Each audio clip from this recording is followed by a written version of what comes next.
welcome everybody to a non-traditional Zoom In on Science call. We've already met Dr. Figgener, but we wanted to highlight our participation between SciTech and Footprint Foundation in Sea Turtle Week. So thank you all for joining, and Dr. Figgener is going to discuss some of the ideas and share about her brand new comic strip she's featured in with her favorite turtle, Lola. So tell us a little bit about it.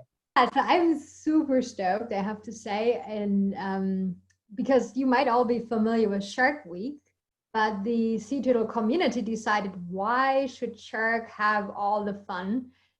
Sea turtles are just as cool. So we started last year a huge social media push from the Sea Turtle community during the week after World Oceans Day. So we have conveniently exactly 7 species worldwide of sea turtles. And each day, starting from the 9th of June all the way to June 15th, we will highlight one of the 7 species and one of the threats they are facing in our oceans. So if you follow the hashtag Sea Turtle Week, you can learn a bunch of stuff about sea turtles.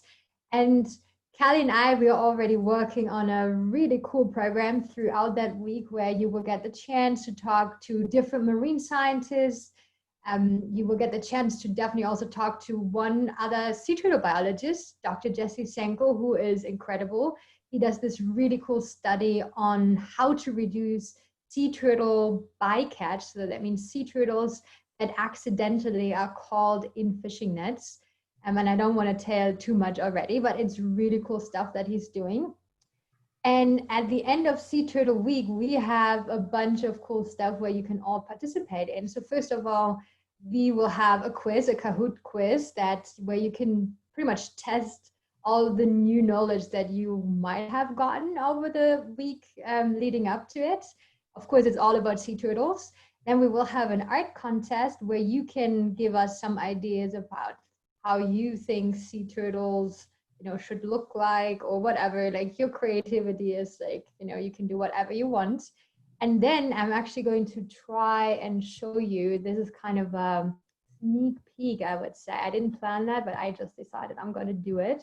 So Kelly, you can't publish it, like the video, until Monday, though, if that's okay, just because I'm going to show you the first comic strip actually that we're going to have, if I can. Let's see. Ooh, I'm pretty good at keeping secrets. I'll keep it a secret. You're good at keeping secrets. Okay, there we go. Share screen. Sorry, I don't have 2 screens. It's a little bit more complicated. Can you see it? Yes, it's starting now. Okay. So this is the new comic strip that we have developed. It's called Chris and Lola. So it's about me and my leatherback friend Lola, who will have a bunch of adventures to pretty much showcase what kind of threats oceanic wildlife is facing because of us humans. And this is the story of how we two actually met while I was patrolling the beaches, trying to protect her eggs from poachers. And the really cool thing is, though, that we have created a Canva template. So all of you can create your own stories of Chris and Lola.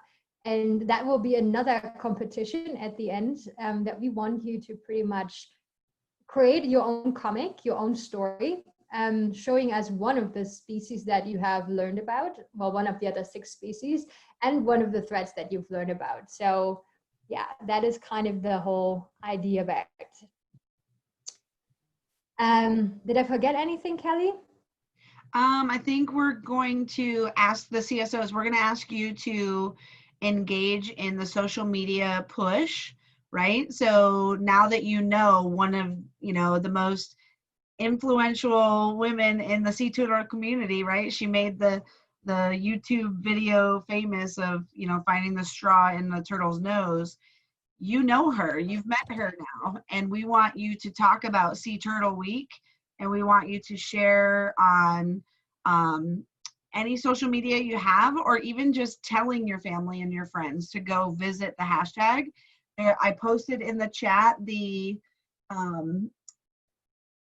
information on each day. Yeah, that's awesome.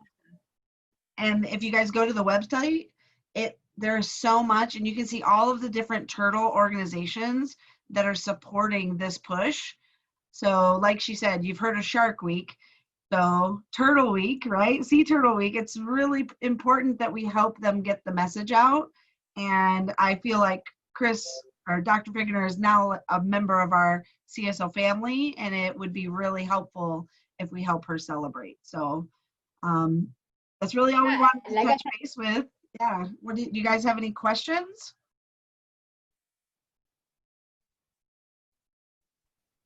Or thoughts about? I didn't know all of the different turtles. So when she was showing me the interactive, can we show them the interactive Canva? well, we can, rather not yet because it is still changing, if that's okay. Okay. Yeah, because we're still like, we actually, the phone call I have right after, we're going to talk exactly about the Canva template right now. Perfect. So So I'll give you guys kind of a sneak peek from my brain. I got to look at it.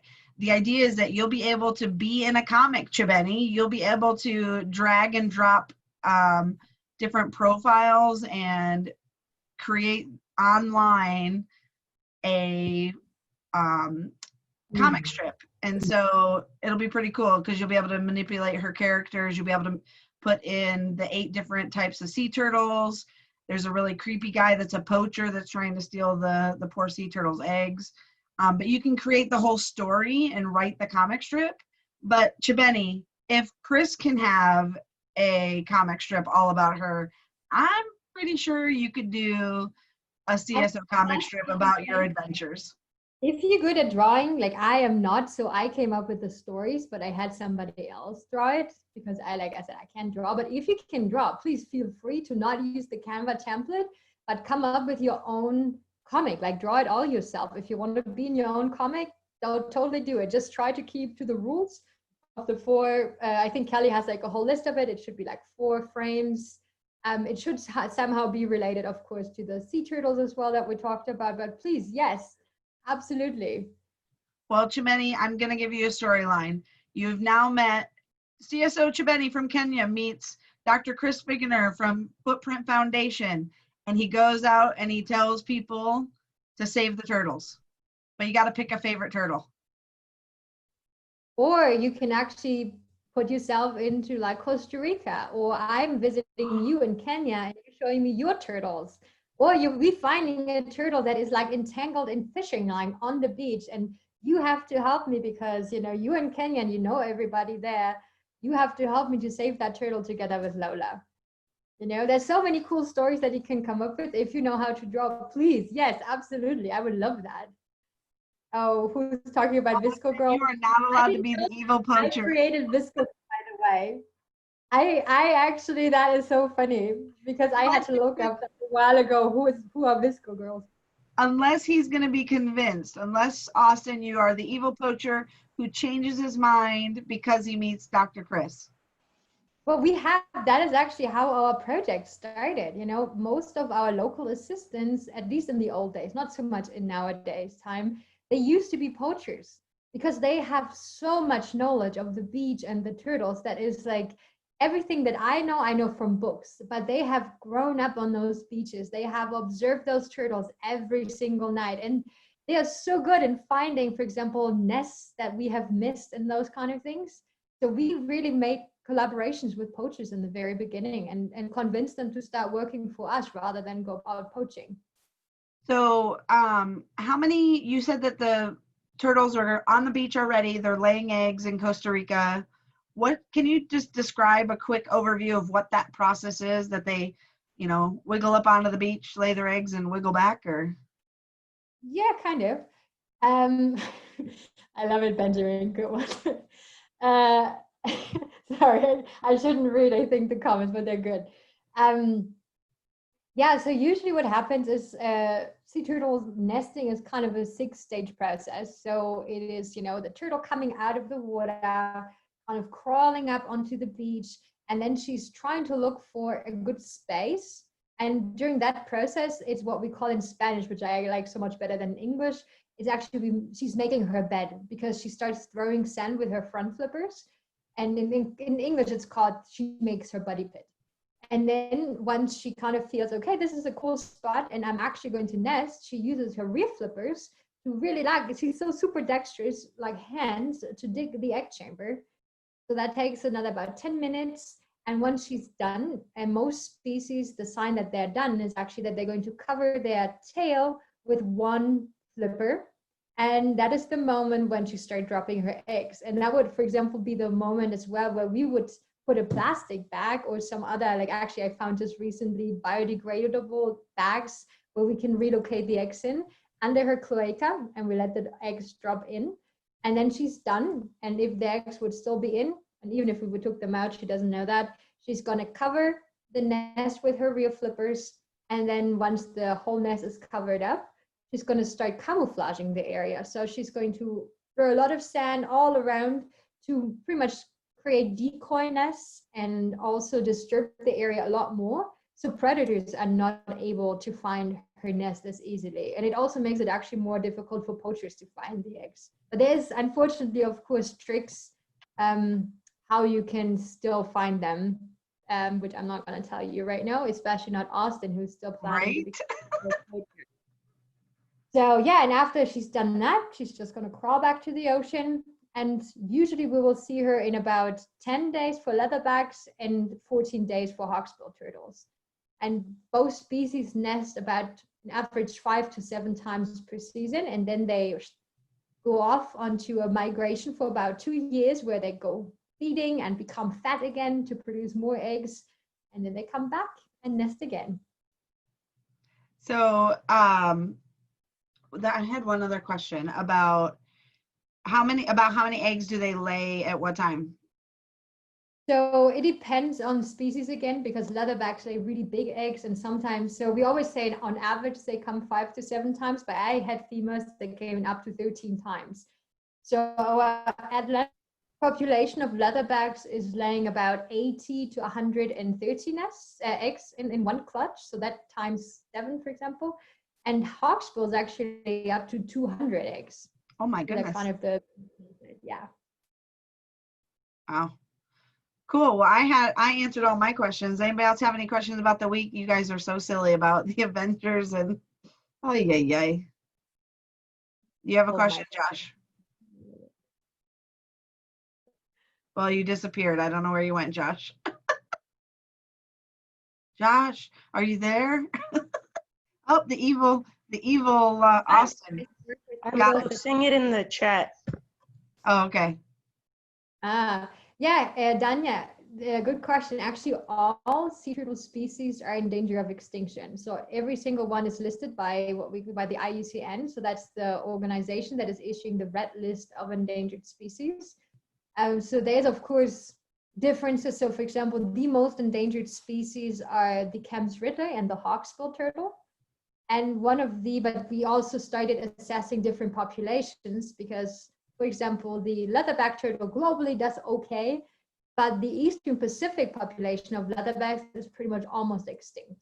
So we only have about 100 to 200 females, nesting females left. That is not a lot in the entire Eastern Pacific.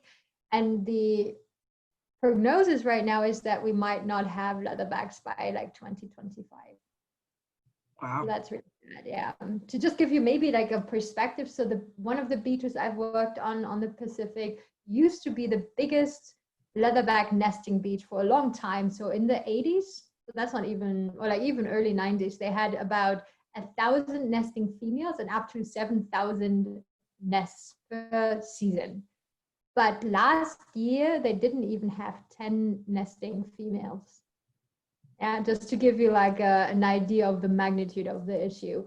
And one of the biggest problems is that in the 80s and in the 90s, 100% of the nests pretty much got poached. And then the other big problem is fisheries, because all the life stages that, need to grow to become adults, and that takes a long time in sea turtles, like usually an average about 20 to 45 years before they become, sexually mature and can reproduce themselves. Those life stages in between, they all die in fishing nets.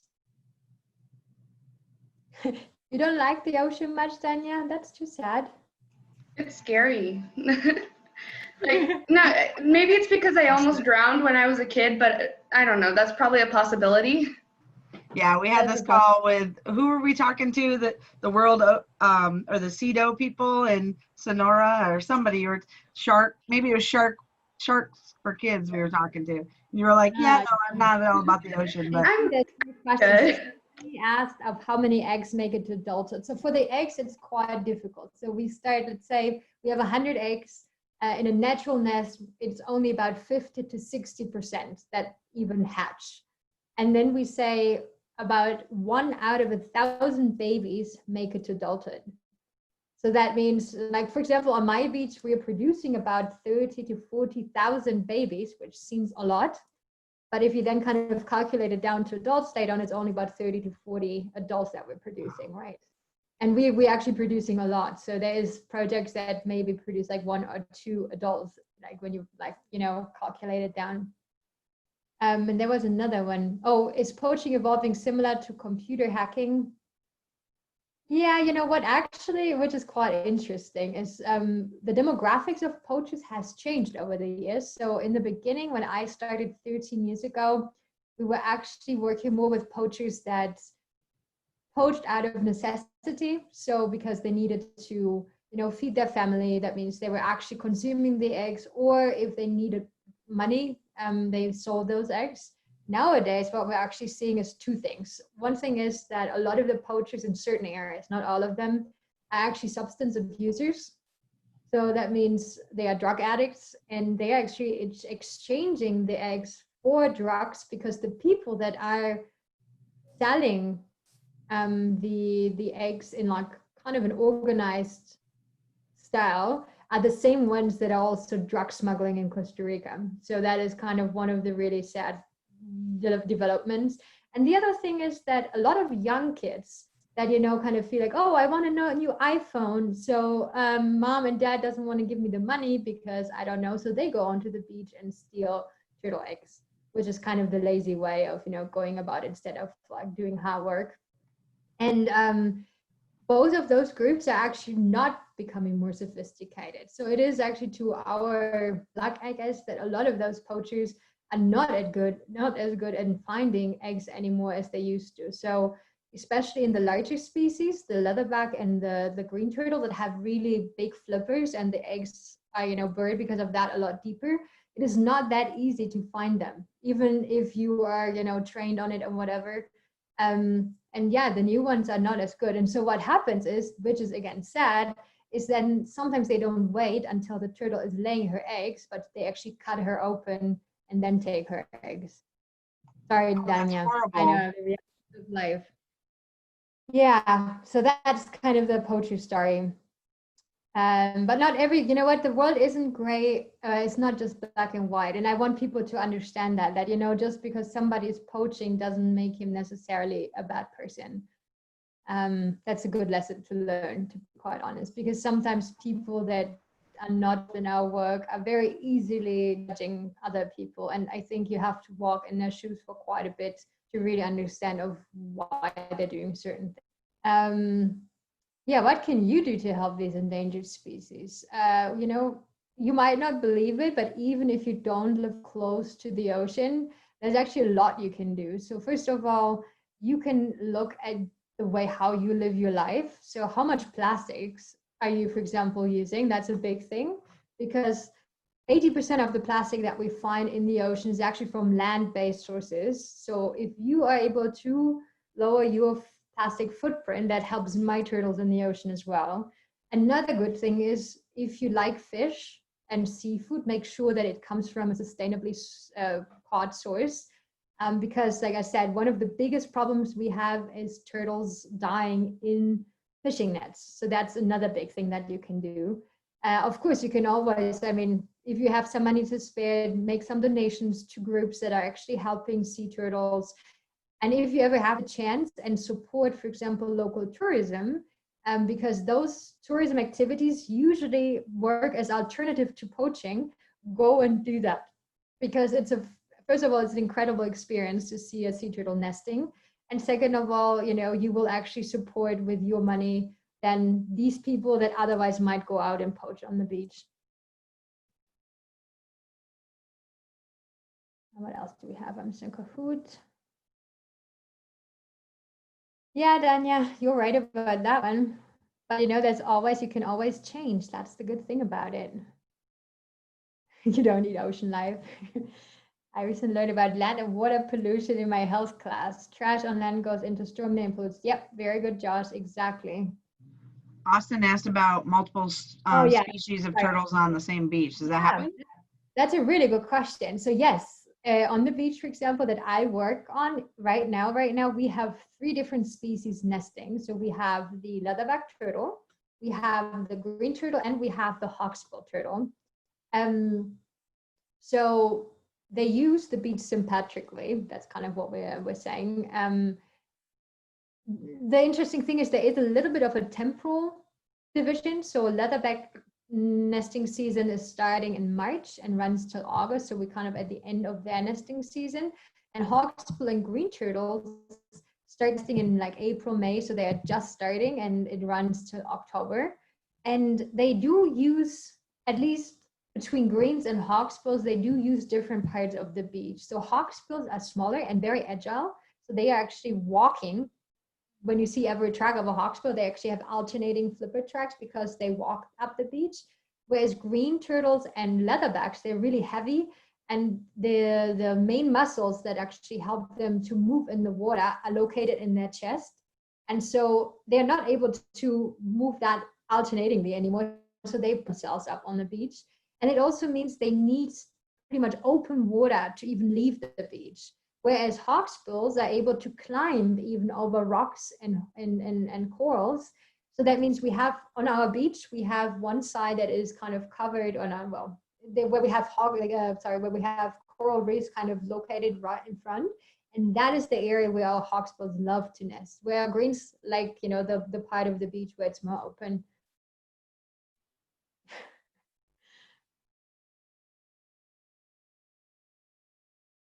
The mental space. You know what? If I knew what a turtle thinks, I would be rich, I think. But I don't know if that, you know, if we'll get more stupid turtles right now because of that. Maybe. I mean, sometimes you have to envision. I love turtles, believe me. But sea turtles have a very, very tiny brain. I mean, that is, you know, I always say, if you look at like the Anton Daniel is cracking up. When you look ever on like the anatomy of a species, and there's an organ that is in relation to everything else, like by a magnitude bigger than anything else, it means it tells a lot about how important that particular organ is for that species. So for example, we have a huge brain compared to the rest of our body. I don't know if you ever compared us to other animals, like we have a huge head. And the reason is we do a lot of stuff with our heads, right? Our brain is massive. So in sea turtles, it's actually, they have 2 kidneys right next to their brain, which is like 3 times as big as their brain. And these kidneys are super important because it extracts active salt from their body. But it also means their brain is just not as important as, for example, that salt gland. And most of their things that they do is almost like a computer chip, like, you know, a program that is kind of playing once they, for example, get on the beach nesting. It's not that they're totally stupid, but it's not that they're the most intelligent animals on this planet. And, you know, sometimes I do come across turtles that are, for example, trying to nest in the water, like in the waterline while we are trying to save her eggs. She's just like, meh, laying all of her eggs there. And I'm just then thinking like, there's a reason of why you are getting extinct, you know, when you do stuff like that. But yeah, so that's so much to the mental health. I don't know if it has changed. I don't think so, Ben. What about your favorite turtle? Oh yeah, that's right. My favorite leatherback turtles, hands down. Sorry, there is like leatherbacks, long nothing, and then maybe hawksbills and greens. I don't know. Well, that's awesome. Thank you guys. Thanks for jumping on. We're totally going to share, we'll wait until Monday to share the video, but yes, she totally did call them out on their tiny brain. And Ben, I think the challenge is that repetitive situation, right? They live a very specific life, right? To live in the ocean, reproduce, live in the ocean, where that's what the brain space is for. So interesting. Well, thank you so much for jumping on, Christine, and thank you to everybody. Let's really spread the word about the Sea Turtle Week. So you can share it with your friends. You can copy and paste those links. I put quite a few in the Google post. So check out all of those opportunities that it doesn't have to be just CSOs. You could share, Josh, you could share them with your brother's, teacher, the second graders, and really have them talking about sea turtles. And just as much, maybe we can get some like on Discovery Channel, and they have all those t-shirts like Shark Week. We totally need to help them get the word out about sea Actually, turtle don't week. know if we might have t-shirts this year. I'm sure that Alright. if it happens, then it will be somewhere advertised during Sea Turtle Week. So keep an eye out. Perfect. All right. Well, thank you, everybody. And I will see you. I think we have another call on Monday, but other than that, I will talk to you in Google.